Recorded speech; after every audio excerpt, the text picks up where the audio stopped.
Alors, j'aurais voulu vous parler aujourd'hui de la couverture de Charlie Hebdo.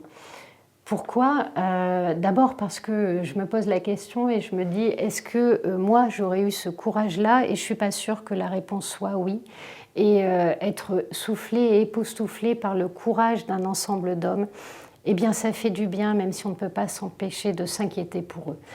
Cette couverture, c'est quoi? Bah d'abord, elle résume tout en un mot, tout ça pour ça. Sont publiés un certain nombre de dessins, dont certaines caricatures qui faisaient partie des fameuses caricatures danoises. Et ce que fait Charlie là est à proprement parler exceptionnel parce que je vous rappelle qu'aujourd'hui, le dessin de presse est en train d'être évacué de quasiment l'ensemble des journaux. Le New York Times avait même fait un papier pour expliquer pourquoi, pour ne pas offenser, il décidait d'abandonner toute notion de caricature.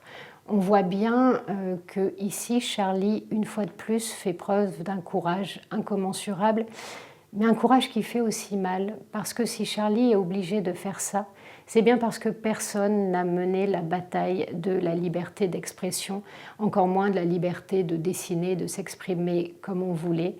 C'est aussi quelque chose d'extrêmement triste parce que ça dit que la censure en fait a triomphé et qu'aujourd'hui les seuls qui sont encore capables de porter très haut ce qui est un des acquis de la démocratie, cette liberté d'expression, le font peut-être parce qu'ils ont payé un tel tribut, ils sont allés jusqu'à payer le prix du sang, ils sont allés jusqu'à voir mourir leurs amis.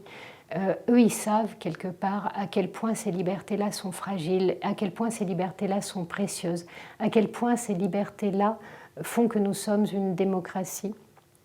Et aujourd'hui, ils sont quasiment les seuls à les porter. L'immense tristesse qu'on peut avoir devant cette couverture, c'est de se dire que peut-être on aura encore droit à ces fameux oui mais qui en arrivent à excuser un meurtre parce que soi-disant un dessin serait offensant, sans se demander si cette susceptibilité extrême des croyants n'est pas la preuve finalement de la faiblesse de leur rapport au monde et de la faiblesse de leur humanité. J'aimerais simplement que pour cette couverture-là, aucun sang ne soit versé et qu'aucun des journalistes de Charlie ne soit mis en danger. Et malheureusement, je sais que la réponse est non.